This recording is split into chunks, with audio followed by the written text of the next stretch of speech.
Hi guys, आज की video में हम नस्ट इक्वेशन के बारे में देखेंगे। What is Nernst equation? See that Nernst equation, it is the dependence of the cell voltage and the concentration. ये दो टर्म, एक सेल पोटेंशियल, सेल वोल्टेज, और दूसरी टर्म है कंसंट्रेशन। ये दोनों को रिलेट करने के लिए ही नस्ट इक्वेशन बना है। So see that the dependence of the cell voltage on concentration is given by the Nernst equation. We are taking here that is the one of the equation A plus B that gives the C plus D, while the small abbreviation of the A, B, C, D that gives the number of moles. Isn't it? Then see that this is the reactant side and this is the product side. When we write these expression in the form potential electrode, when the general expression for the potential electrode that is given by these equation, where these are E equals to is the potential, so E naught or the E0, जिसको standard electrode potential कहा जाएगा, so that the E equals to E0 minus 2.303 RT upon NF into log of concentration terms of the product side to the concentration terms of the reactant side. अब अगर यहां पे देखें, क्यों तो concentration terms को ही हम लोगों को लेना है। We are going concentrating on the concentration terms of the product as well as the concentration terms of the reactant. Then ये टर्म को, अगर ये टर्म्स की अगर बात अगर होती है, तो that's that is the same term we are taking E naught cell minus 2.303 RT upon NF into log of.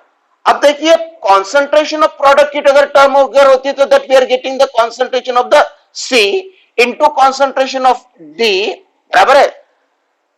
देखिए यहां पे concentration, it is the product of the concentration of the product to the product of the concentration of the reactant. So what we are getting, C as well as the D, these are the products.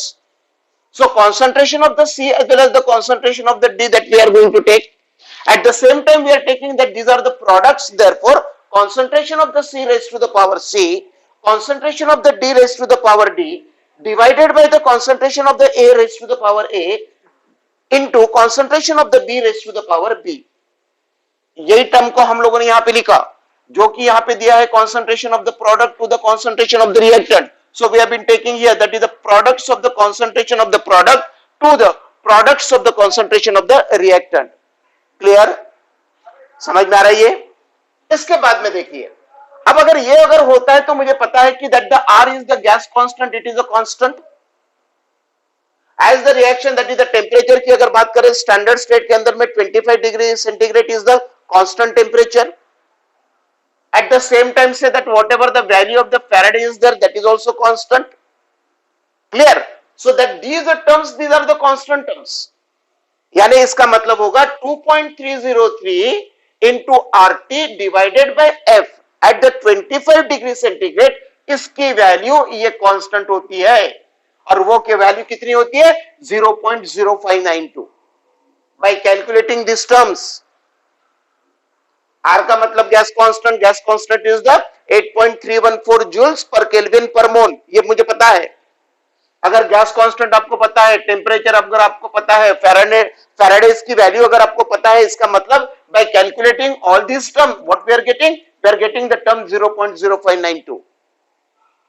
Clear? 0.592. So by substituting the value over here, what we get 0.0592 divided by n into log of concentration of the terms product to the concentration terms of reactant. Clear? कोई भी हम लोग एक reaction लेके देखेंगे जो कि oxidation reduction reaction होगी, जिसके अंदर में हम लोगों को ऑक्सीडेशन के टर्म्स और रिडक्शन के टर्म्स और वहां पे कॉन्सेंट्रेशन के टर्म्स, ये सभी को हम लोगों को देखना है। So these are the terms. अब देखिए यहां पे, अब हम लोग यहां पे बात करेंगे कि अगर ये potential E of the cell की बात अगर होती है तो one condition is there. Condition कौन सी है? अगर कॉन्सेंट्रेशन सारे के सारे मॉलिक्यूल्स का concentration, if I take the concentration of the A if I take the concentration of the B, concentration of the C as well as the concentration of the D, अगर मैं concentration of A, B, C और D सभी का concentration अगर 1 molar अगर लेता हूं, if I consider the concentration of all the terms, that is becomes the 1 molar, बराबर है, ये सारे की सारी वैल्यू अगर 1 अगर होती है, इसका मतलब ही होगा कि that we must get the equation E of the cell that is equals to E naught of the cell. Potential that is exactly equal to their standard potential. Clear, समझ में आ रही है? बहुत ही सिंपल है. आप लोगों को एग्जाम्स के अंदर में बहुत सेल रिएक्शंस दी जाएंगी और वो सेल रिएक्शंस के अंदर में आपको देखना पड़ेगा कि which one is the oxidation, where is the reduction. वहां पे ऑक्सीडेशन अगर होता है तो what will be the number of electron, because see that whatever the n that we have been taken over here, that n का मतलब ही होगा it is the number of electrons that will be responsible for the oxidation as well as the reduction. वो जो number of electrons होते हैं वो number of electrons की वैल्यू का मतलब ही होगा n. क्लियर? अब मुझे ये इक्वेशन मिला जहां पे हमने कॉन्सेंट्रेशन के सारे टर्म्स को अगर मैंने कंसीडर किया 1 molar, then we get that is the E cell equals to E naught cell. बराबर है. पोटेंशियल जो इलेक्ट्रोड पोटेंशियल जो होगा that is the standard electrode potential of the cell. अब ये होने के बाद हम लोग देखेंगे कि ये नर्स्ट इक्वेशन के द्वारा हम लोग दो तरीके से कैलकुलेशन कर सकते हैं. पहला कैलकुलेशन होगा calculation of the cell potential, that these are cell potential that can be calculated by using the Nernst equation. चलो हम लोग एक रिएक्शन लेते हैं. अब एक रिएक्शंस की अगर बात करें तो देखिए मैंने यहां पे एक सेल को रिप्रेजेंट किया, that the cell is that CD cadmium, single vertical line cadmium 2 positive, double vertical line copper 2 positive, single vertical line Cu. It means that this is the negative electrode and this is the positive electrode. है बराबर? Getting this, समझ में आ रहा है? ये हम लोगों ने इसके पहले के कंसेप्ट में देखा है कि जहां पे ऑक्सीडेशन होगा, एनोड जो होगा, दैट दिस एनोड, कोई भी एनोड अगर होगा तो वहां पे ऑक्सीडेशन ही होना चाहिए, अगर कैथोड होता है तो वो रिडक्शन होगा. अब यहां पे अगर हमको दो टर्म्स की बात करना है, यहां पे हम लोगों को दो टर्म्स की बात करना है. Now we are taking here that is the exact reaction की रिएक्शन कैसे होती है वहां पे वो भी देखिए. अगर ये सेल अगर होता है तो इसके पहले हम लोगों ने कन्वेंशंस की बात की है. ये सारे कन्वेंशंस की हम लोगों ने सिंगल वर्टिकल लाइन क्यों दिया है, डबल वर्टिकल लाइन का मतलब क्या होता है, बराबर है. कॉन्सेंट्रेशन की टर्म्स की अगर बात करें तो वो भी हम लोगों को पता है. ये अगर सेल है, these are the cell reaction. Conventions के मुताबिक हम लोगों ने बोला है कि लेफ्ट हैंड साइड वाला जो इलेक्ट्रोड होगा that will be the anode, right side वाला जो इलेक्ट्रोड होगा that will be the cathode. And see this is the left hand side and this is the right hand side. Left hand side that is the negative electrode and the positive right hand side that will be the positive electrode. Clear? देखिए cadmium that will be converted into the cadmium 2 positive by the removal of 2 electrons. This process is known as the oxidation process. The same number of the electron that is to be gained over here, Cu2 positive, that gains the 2 electrons and that will be converted into the copper. That means that this is the reduction process. Correct. Then by cancelling the terms, ये दो electron हमने cancel किया, दोनों को substitute किया, दोनों को add करने के बाद क्या मिलता है आपको, cadmium plus Cu2 positive, that gives the cadmium 2 positive plus Cu. So that these are copper that is in the solid state, that these are copper that is in the aqueous state, this is in the solid state and this is in the aqueous state. Correct. अरे एक cell represent किया गया है, अगर cell represent किया जाता है तो हम लोगों को सेल रिएक्शंस लिखना है. हाफ सेल रिएक्शंस, मैंने ऑक्सीडेशन की रिएक्शन लिखी, मैंने रिडक्शन की रिएक्शन लिखी, and then we got here that is the net cell reaction. This is the redox reaction. Clear? अब अगर ये रेडॉक्स रिएक्शन अगर होता है तो अब हम लोग यहां पे बात करेंगे कि how the Nernst equation that will be applicable for this equation. ये रिएक्शंस के लिए नर्स्ट इक्वेशन कैसे एप्लीकेबल होगा देखिए. अब मुझे पता है कि ये रिएक्टेंट साइड हो गई, ये प्रोडक्ट साइड हो गया, because we are going to consider the concentration.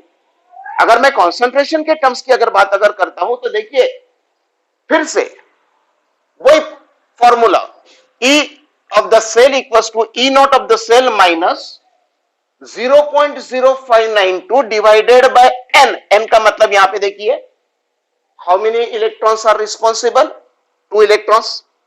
अगर 2 इलेक्ट्रॉन्स अगर रिस्पॉन्सिबल होता है इसका मतलब ये होगा कि n की वैल्यू कितनी है, n equals to 2। So that's why we substitute the value of the NO here. So by substituting the value, ये हो गया n की वैल्यू।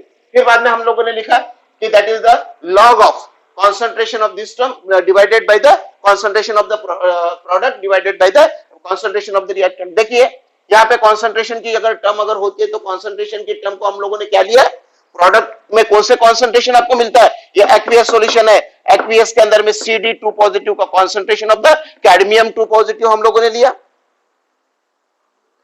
रिएक्टेंट साइड में आपको concentration aqueous मीडियम में कौन सा मिलता है, copper Cu2 positive. So that's we are going to consider here that is the Cu2 positive. Clear? समझ में आ रही है?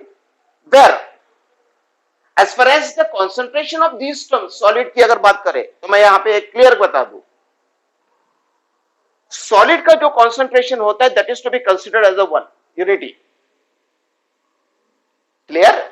And that's why अब आपके समझ में आ गया होगा कि अगर मैं प्रोडक्ट्स की अगर बात करता हूं तो दूसरा जो होगा उसका कितनी वैल्यू है, that will be the unity, that will be the one. So ultimately we get the data that is the log of concentration of the CD2 positive divided by the concentration of the Cu2 positive. क्यों, तो यहां पे भी cadmium की term में कितना होगा, cadmium में भी that concentration that will be the one. क्यों, तो वो सॉलिड स्टेट में, सॉलिड स्टेट में उसका कंसंट्रेशन ये यूनिटी माना जाता है। Clear? When the concentration in the aqueous that will be changed, वो चेंज होते रहते, and that's why we are taking here। बराबर है, यानी कोई भी एक इक्वेशंस की अगर बात करें तो वो इक्वेशंस को हम लोग ये फॉर्मेट के अंदर में by Nernst equation that we can write the equation, this equation, this is at the 25 degree centigrade and that is their standard states. Clear? Getting this concept? बराबर है ना? कोई भी अगर एक रिएक्शन अगर पता है, एक सेल अगर मुझे पता है तो सेल को मैं नॉस्ट इक्वेशन को अप्लाई करके मैं इस तरीके से उसको लिख सकता हूं, प्रोवाइडेड मुझे क्या क्या पता होना चाहिए, मुझे पता होना चाहिए value of n and the terms that we are going to write over here, which term that is to be represented, concentration of किसका लिखना है और प्रोडक्ट का कंसंट्रेशन कहां पे है और रिएक्टेंट का कंसंट्रेशन कहां पे है। समझ में आ रही है? फिर बाद में आता है सेकंड, जैसे कि मैंने पहले बोला है कि that this a Nernst equation, ये calculation of cell potential Nernst equation के द्वारा किया जाता है। और दूसरी बात होती है कि कैलकुलेशन ऑफ से that is the electrode potential. ये हो गया आपका सेल पोटेंशियल और ये आपका हो गया इलेक्ट्रोड पोटेंशियल। कोई भी इलेक्ट्रोड होगा, either that electrode that may be oxidation half electrode और that may be reduction half electrode. Clear? देखिए अब अगर ये होता है तो यहां पर भी हम लोग लिखेंगे, जैसे मैंने एक इलेक्ट्रोड की बात की, see I been represented here the single half electrode, this is the zinc electrode. As per the convention कि हम लोगों ने वोल्टेक सेल में लिया था कि 2 हाफ सेल है, zinc rod that is to be dipped into the zinc sulphate, it is the 1 half cell. So zinc rod that is to be dipped into the zinc sulphate solution, single vertical line that indicate the direct contact between the metal and its electrolytic solution. Clear? And that's why we are getting the Zn2 positive single vertical line Zn। यानी इसका मतलब क्या हुआ भाई? So this is the reduction reaction where the 2 electrons that is to be accepted by the zinc 2 positive ion and that will be converted into the solid zinc। Now ये हो गया आपका इलेक्ट्रोड, जिंक इलेक्ट्रोड। अब उसका potential अगर नॉस्ट equation को मुझे follow करना है तो नॉस्ट इक्वेशन मुझे लिखना है, किसका पोटेंशियल निकालना है मुझे? जिंक का। So the potential of the zinc that is equals to the standard potential of the zinc, ये इक्वेशन को जो हम लोगों ने इसके पहले जो इक्वेशन हमको पता है, minus 0.0592 divided bye 2 into log of concentration of the product term divided by the concentration of the reactant term. अब प्रोडक्ट की अगर बात करें तो यहां पे जिंक सॉलिड मिल रहा है, मैंने अभी बताया कि अगर जिंक सॉलिड अगर होता है तो उसका कंसंट्रेशन कितना होगा, that will be the unity. Correct?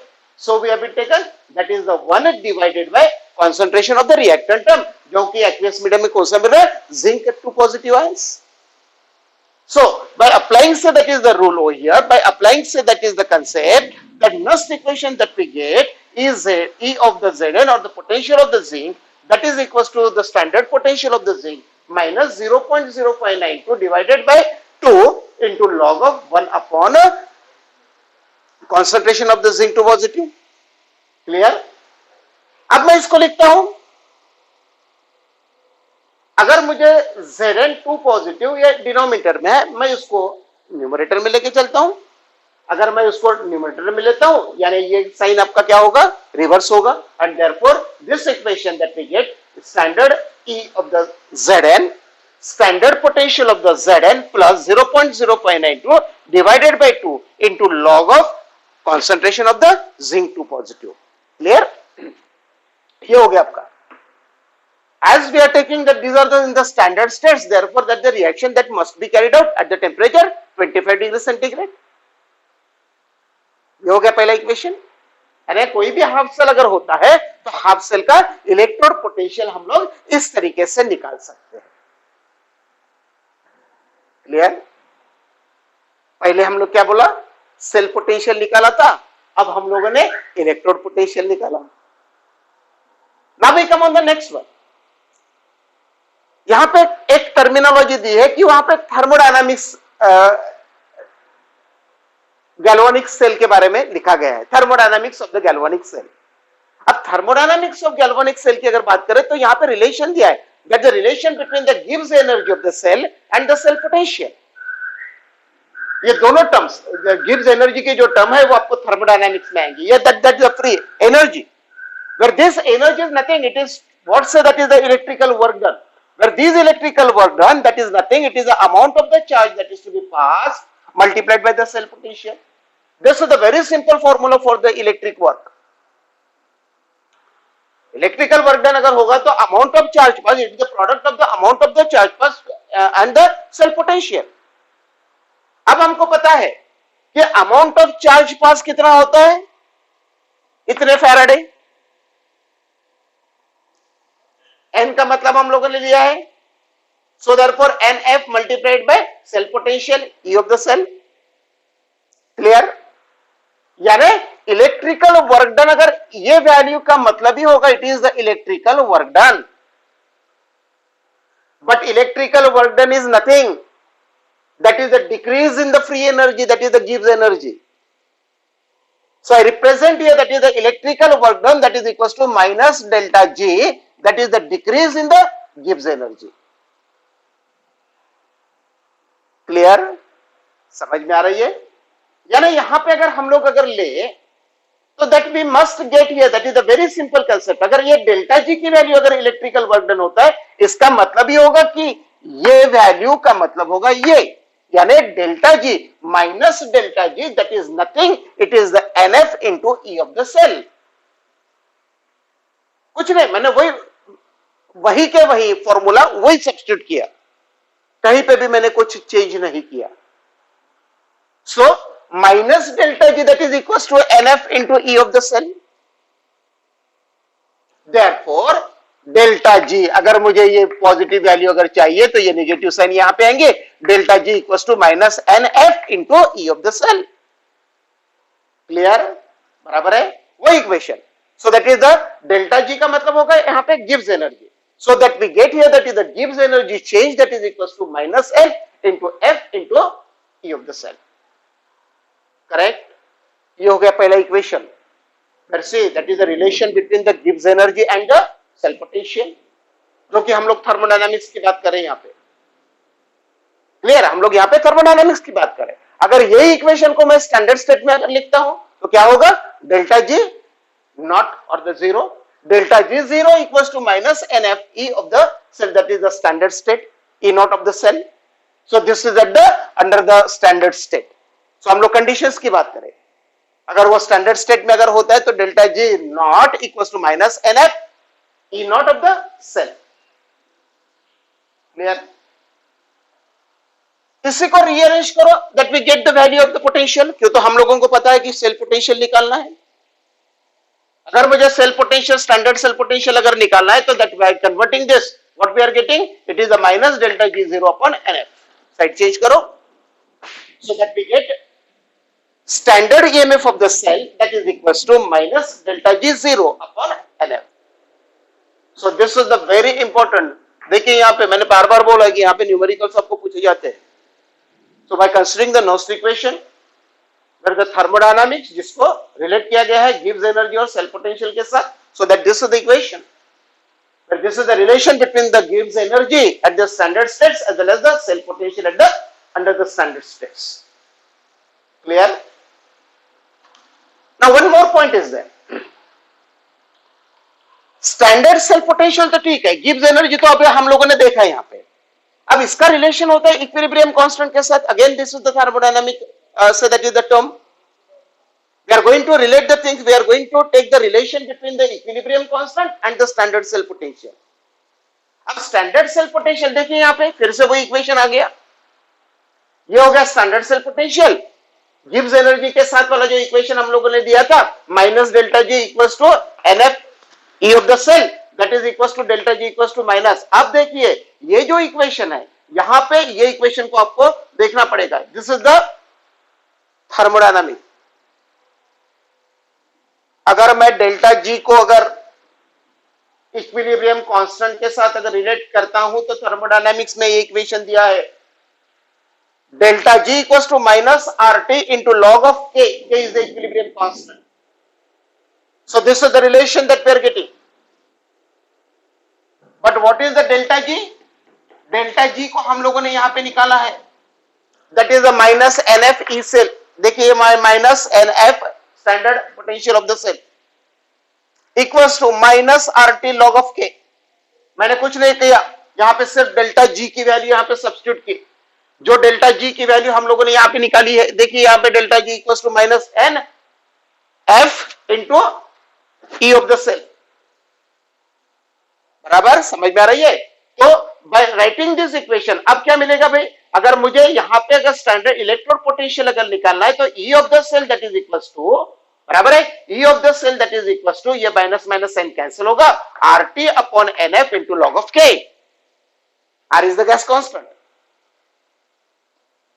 R is the gas constant. Therefore cell potential, अगर मैं यहाँ पे स्टैंडर्ड पोटेंशियल की बात करता हूं तो what we are getting, standard potential that is equals to RT upon NF into log of K. K is the equilibrium constant.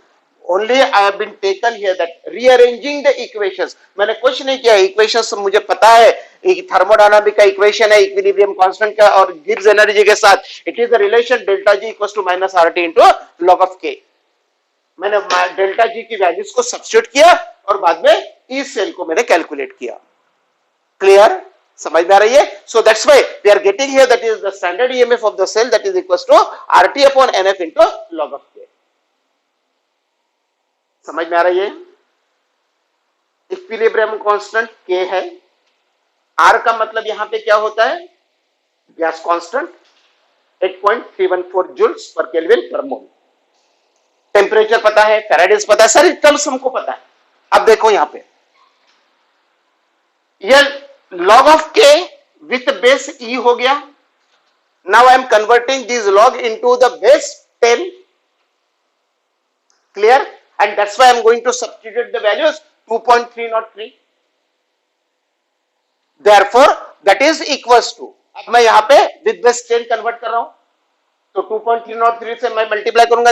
ये देखिए 2.303 into RT upon NF into log of K with base 10. ये यहां पे मैंने with base 10 लिखा. Clear? समझ में आ रही है? वही वैल्यू. अब मुझे पता है कि पहले हम लोगों ने 2.303 RT अपॉन F at 25 degree centigrade it is equal to 0.0592 ये हमने निकाली है. So by substituting the value of this term 2.303 RT upon F at 25 degree centigrade, we get here that 0.0592 divided by L. बराबर है? क्यों? तो ये सारे के सारे कांस्टेंट है. अगर ये सारे कांस्टेंट को अगर कैलकुलेट अगर करो तो finally what value we are getting this 0.0592. Clear? So by substituting this value, we get the ultimate equation standard EMF of the cell, that is equals to 0.0592 divided by n into log of k with base 10. Clear? So this is what the potential that you are getting at the 25° centigrade. Clear? So this is all about the Nernst equation, their applications.